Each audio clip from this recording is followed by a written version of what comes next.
What's up, Visible Athletes? Happy Thursday. I hope everybody's doing well. Wanted to give a detailed explanation of how you're going to tackle today's workout. Today's workout is going to be a 10-minute AMRAP, and it's going to be a triplet. So there's going to be 3 movements. The 3 movements can be a handstand push-up, of which I'll go over the modifications for that. You'll then perform a kettlebell swing, either with a kettlebell, a dumbbell, or the backpack that you have been using for most of the workouts that require a Russian swing. Following that, you'll do a toes to bar, or once again, I'll have a modification. Now, the intent of this workout is to be a flow. So think about 80% perceived exertion, trying to sustain that for the full 10 minutes. What that means is we want to minimize, if not eliminate, any rest at all.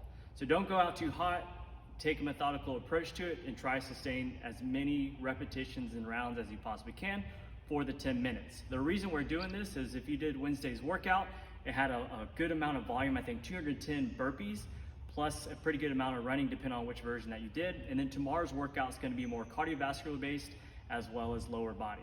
So let's go ahead and jump into the movements. The first one you're going to do is 2 handstand push-ups. The first one I'm going to demonstrate is the handstand push-up. Now I'm going to kind of give you a side profile because I want you to see how the setup is going to be. Now, rather than just kind of kicking up the wall without any control, what I want you to focus on is have an approximate distance that you think will be good for you. I want you to place your hands down on the ground and think about kicking one leg up to find the wall and then find the other wall. From here, we're trying to make sure that we're keeping the elbows in nice and tight and pushing straight up. For the kip, you would descend down, pull your knees towards your chest. My glutes are now tacked to the wall, and then I'm going to explode with my quads into that up position. If you want to go advanced, go with the strict handstand push-up. It's only 2. With that being said, that will also affect the later rounds. If you want to go as written, this will be kipping handstand push-ups. Modifications for this is you want to find either a plyo box, a bench, a chair, something that you can get into either a pike position or a kneeling pike position. What we're going to do is you're going to place your hands up on the ground. You're going to place your feet up onto the bench in this case. From here, I'm going to walk my hands back until I feel like I'm stacked over my arms or my wrist. And from here, I'll perform a modification for the handstand push-up. If you have tight hamstrings, that might become a little bit of a challenge, but it's actually good because it'll give you additional mobility. Another modification for this will be to place your knees up onto the platform, whether it's a box, a chair, or whatever, just make sure it's stable. Once again, try to walk into that pike position and then try to mimic the handstand push-ups. Once again, it's only 2, it's not building, you're not adding more reps. Each subsequent round, you're only gonna do 2 handstand push-ups. After that, you're gonna do the kettlebell swing. Now just imagine if this is a kettlebell, a dumbbell, or your weighted backpack. You wanna have the same setup. So from a side profile, your feet are gonna be shoulders width apart. You're gonna unlock those knees, hinge at the hips, then you're going to grab whatever you're swinging. From here, lift the chest, and then you're gonna hike the kettlebell or dumbbell or backpack between the legs, and then I wanna look for the aggressive opening of the hips. We're gonna go Russian style, so that's gonna be somewhere between sternum height and eye height. We're not gonna go over our head because I want you to reserve that strength for your handstand push-ups. Your third movement is going to be toes to bar. Before I actually demonstrate the toes to bar, I'm going to give you a modification for this. If you have a basketball, a soccer ball, a volleyball in this case, what you're going to do is lay flat on your back.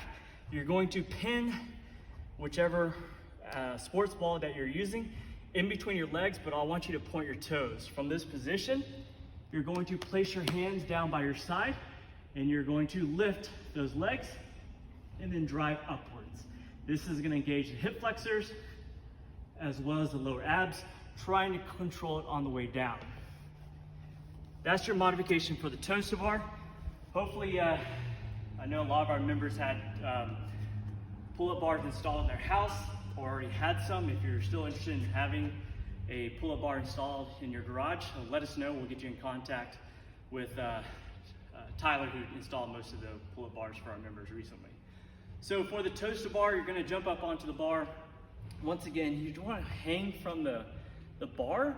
You don't wanna be out too wide. You don't wanna be too narrow. So just think about pretty much in line or just outside your shoulders. From here, you're going to go into that hollow position, and you're going to begin the aggressive arch and hollow.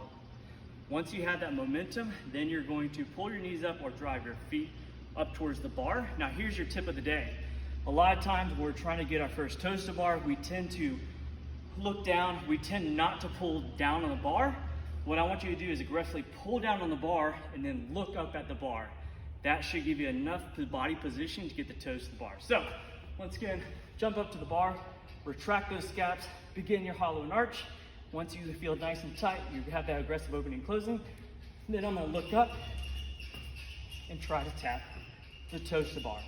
If you're still working on the progression, once again, get into that hollow, arch and hollow, and then lift your feet up as high as possible. Now let's say I'm just getting into sternum height, no worries. Still get in the habit of looking up each rep. Once again, you're only performing 2, so focus on the quality versus the quantity. Minimize your rest or mitigate your rest as much as possible for the 10 minutes. The reason being is you're gonna take a quick 2-minute to 3-minute recovery, and then there's another link that we're going to put in today's workout, which is a back strengthening exercise. It's about 10 to 12 minutes, but I'll tell you what, it is very hard, and it's actually very good if you experience lower back pain or back issues. Give it a go, and let us know how it goes.